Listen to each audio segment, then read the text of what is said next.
Assalamualaikum warahmatullahi wabarakatuh. Asyhadu an la ilaha illallah wahdahu la syarikalah wa asyhadu anna Muhammadan abduhu wa rasuluh. Amma ba'du. Bismillahirrahmanirrahim. Wa ma khalaqtul jinna wal insa illa liya'budun. Al-ayah. Pada kesempatan malam hari ini kita akan mengadakan pengajian. Tema masih bagaimana keindahan dan juga keistimewaan sirah Nabi Sallallahu Alaihi Wasallam. Dari Huzur Surat Khalifatul Masih Al-Khamis ayat Allah Ta'ala binasril asis bersabda bahwa tidak ada satu jenis kesusahan atau penganiayaan yang tidak dialami oleh Hazrat Rasulullah Sallallahu Alaihi Wasallam dan juga oleh para sahabat beliau radhiyallahu taala anhum. Kita ini 1/100% atau 1/100 pun tidak mengalami kesusahan dan kesengsaraan dari yang dialami oleh beliau sallallahu alaihi wasallam dan para sahabat. Jika kita paham kepada asas ini, bahwa segenap ibadah kita dan pengorbanan kita diserahkan kepada Allah Subhanahu wa taala, dan kita tetap di atas pendirian bahwa kehidupan kita dan kematian kita semata-mata hanya untuk Allah Subhanahu wa taala, maka di mana kita secara perorangan akan menjadi pewaris kehidupan kekal abadi di sana. Setiap orang Ahmadi di dunia ini juga akan mendapat sarana untuk memberi kehidupan kepada ribuan orang yang telah mengalami kematian rohani. Maka dari itulah yang paling utama bagi kita adalah menekankan pada diri kita masing-masing untuk meningkatkan doa sebanyak-banyaknya kepada Allah Subhanahu wa taala. Dan juga setiap Ahmadi harus penggerak umat manusia di dunia ini untuk menjalani kehidupan yang sesuai dengan teladan Hazrat Rasulullah Sallallahu Alaihi Wasallam. Jika kehidupan kita sudah berada di jalan yang benar, kita beramal sesuai dengan teladan Nabi, barulah kita akan mampu menyediakan sarana kehidupan rohani kepada dunia sesuai dengan teladan Hazrat Rasulullah Sallallahu Alaihi Wasallam. Jadi, Huzur menasihatkan bahwa kita harus meningkatkan standar ibadah kita sesuai dengan uswah hasanah yang ditinggalkan oleh Hazrat Rasulullah Sallallahu Alaihi Wasallam bagi kita. Bagaimana mutu ibadah Rasulullah Sallallahu Alaihi Wasallam? Ini ada beberapa riwayat dari Hazrat Aisyah radhiyallahu anha, katanya, saya pernah bertanya kepada beliau, siapakah kekasih Tuhan yang sebenarnya? Pada suatu hari saya mendapatkan giliran Rasulullah Sallallahu Alaihi Wasallam tinggal bersamaku. Pada suatu malam ketika saya bangun, Rasulullah SAW tidak ada di tempat tidur. Saya dengan rasa khawatir keluar rumah. Tampaklah Rasulullah SAW sedang bersujud beribadah kepada Allah Subhanahu wa taala dan beliau sedang berdoa seperti ini.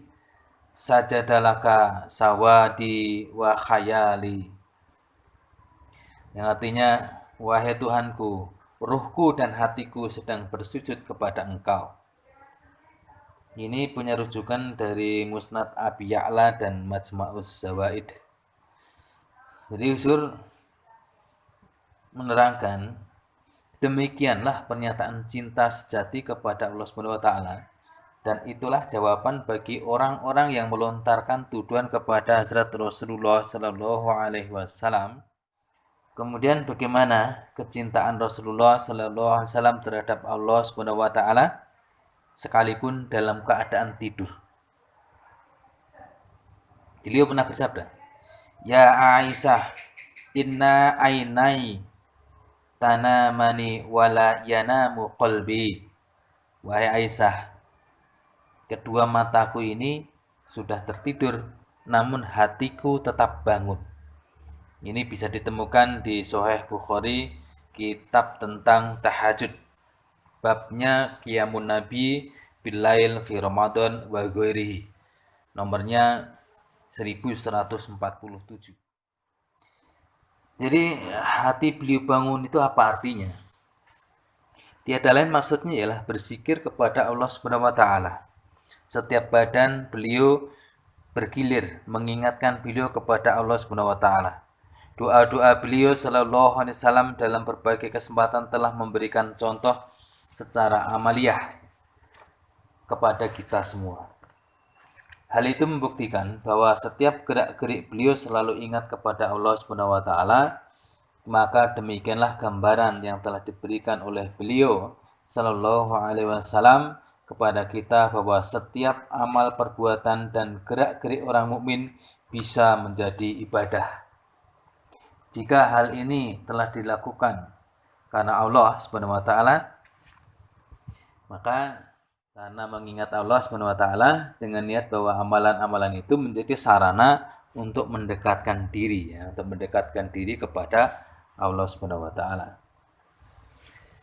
Nah, ini ada juga kisah yang Husur sampaikan. Misalnya pada suatu hari Rasulullah sallallahu alaihi wasallam pergi ke rumah seorang ahli ibadah lah, orang yang sangat patuh beribadah. Sahabat ini baru selesai membuat sebuah rumah baru. Beliau sallallahu alaihi wasallam melihat sebuah jendela di rumahnya. Beliau tahu mengapa dia membuat sebuah jendela itu. Demi tujuan tarbiyat beliau sallallahu alaihi wasallam, bertanyalah kepada sahabat itu, "Untuk apa engkau membuat jendela?" Dijawab oleh sahabat, "Untuk udara dan cahaya masuk, wahai Rasul." Maka beliau bersabda, "Bagus sekali. Namun jika engkau membuat jendela dengan niat agar bisa mendengarkan suara azan dengan jelas, maka engkau akan mendapatkan ganjaran juga dari Allah Subhanahu wa taala. Di samping angin dan cahaya memang akan masuk juga." Ini juga dari hadis Sahih Bukhari ya. Jadi itu beberapa kisah yang sangat indah sekali. Kemudian juga ada riwayat lain, Rasulullah sallallahu alaihi wasallam ini pernah bersabda, "Lebih baik bila kamu meninggalkan ahli warismu dalam keadaan berkecukupan daripada kamu meninggalkan mereka dalam keadaan miskin dan mengharap-harap apa yang ada di tangan manusia lain. Dan tidaklah segala yang kamu infakkan karena mengharap wajah Allah, kecuali engkau akan mendapatkan pahala dari Allah. Bahkan termasuk sesuap makanan yang kamu suapkan kepada bibir istrimu." Maksudnya bukan hanya sekedar menyuapi,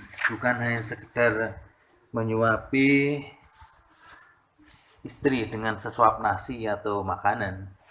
Namun maksudnya ialah memberikan segala keperluan kepada istri dan anak-anaknya karena kewajiban seorang lelaki menyediakan segala keperluan rumah tangganya. Jika dia berbuat demikian dengan niat demi meraih ridha Allah Subhanahu wa taala, maka dia telah memenuhi segala keperluan istrinya karena segala-galanya telah berada di bawah tanggung jawabnya. Dan anak-anaknya juga menjadi tanggung jawabnya. Maka itu semua menjadi pahala bagi sang suami.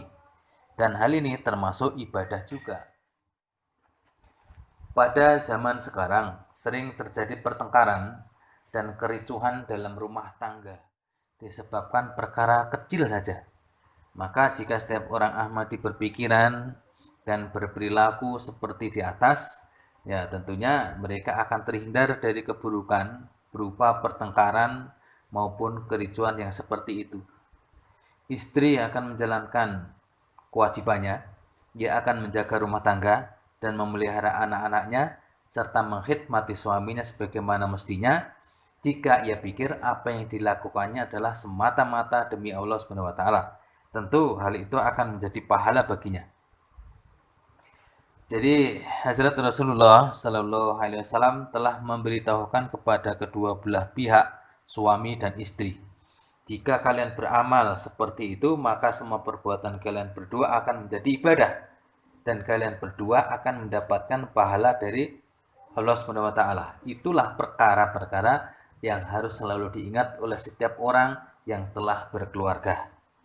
Hanya tadi kan di awal kita sampaikan ayat wa ma khalaqtul jinna wal insa illa liya'budun. Kemudian perkara-perkara yang kecil seperti itu bisa menjadi sarana untuk menciptakan kehidupan laksana surga di tengah-tengah keluarga. Nah, mengenai indahnya kedudukan ibadah Hazrat Rasulullah Sallallahu Alaihi Wasallam, terdapat riwayat dari Hazrat Aisyah radhiyallahu anha. Katanya, pada satu malam saya melihat Rasulullah Sallallahu Alaihi Wasallam sedang sujud di waktu sholat tahajud dan beliau sedang memanjatkan doa begini, ya, memanjatkan doa beliau. Sajadalaka sawati wa khayali wa amana bika fuadi hatihi yadi wa ma janaitu biha ala nafsi ya azim yurja li kulli azim ikfiri dhanbal azim sajada wajhiya lilladzi khalaqahu wa saqa sam'ahu wa basaruhu. Jadi itu doa yang dipanjatkan oleh Rasulullah Sallallahu Alaihi Wasallam, yang artinya, wahai Allah, jiwa ragaku tengah bersujud kepada Engkau, hatiku beriman kepada Engkau. Wahai Tuhanku, kedua tanganku telah menggapai di hadapan Engkau. Kezaliman apapun terhadap diriku yang aku perbuat dengan kedua tanganku ini semua tampak di hadapan Engkau. Wahai Tuhan yang azim, dari Engkau diharapkan perkara yang agung, maafkanlah semua dosa besarku. Setelah selesai sholat tahajud, maka Hazrat Rasulullah SAW bersabda kepadaku, wahai Aisyah, malaikat Jibril telah mengajarku memanjatkan doa seperti itu, dan engkau juga sering-seringlah membaca doa itu. Perhatikanlah, Allah Ta'ala mengumumkan melalui hamba yang sempurna ini, inna sholati wa nusuki wa mahyaya wa mamati lillahi rabbil alamin. Sesungguhnya sholatku, pengorbananku, hidupku dan matiku hanyalah untuk Allah, Tuhan semesta alam. Al-An'am 163. Tidak ada satu pekerjaan untuk kepentingan diriku sendiri, atau kukerjakan menurut kehendak diriku, atau dikerjakan atas nama diri pribadiku, melainkan setiap amalanku dan setiap urusanku semata-mata untuk ridho Allah Subhanahu wa taala. Itu tafsir dari ayat ini. Terjemah semi tafsirnya ya. Bagaimana hamba Allah yang kamil ini menyatakan dirinya sebagai hamba yang sungguh-sungguh dengan sangat merendahkan hati, merendahkan dirinya, dan dengan rasa takut beliau memanjatkan doa kepada Kholiknya, ya Allah, aku telah aniaya terhadap diriku, maka ampunilah dosa-dosaku. Sebetulnya beliau telah menegakkan contoh dan tauladan bagi kita bahwa manusia tidak boleh merasa sombong atas suatu kebaikan yang telah dilakukannya. Bahkan sambil merendahkan diri, dia harus tunduk di hadapan Tuhan dengan rasa syukur atas kebaikan yang telah dia lakukan, kemudian mohonlah kasih sayang darinya.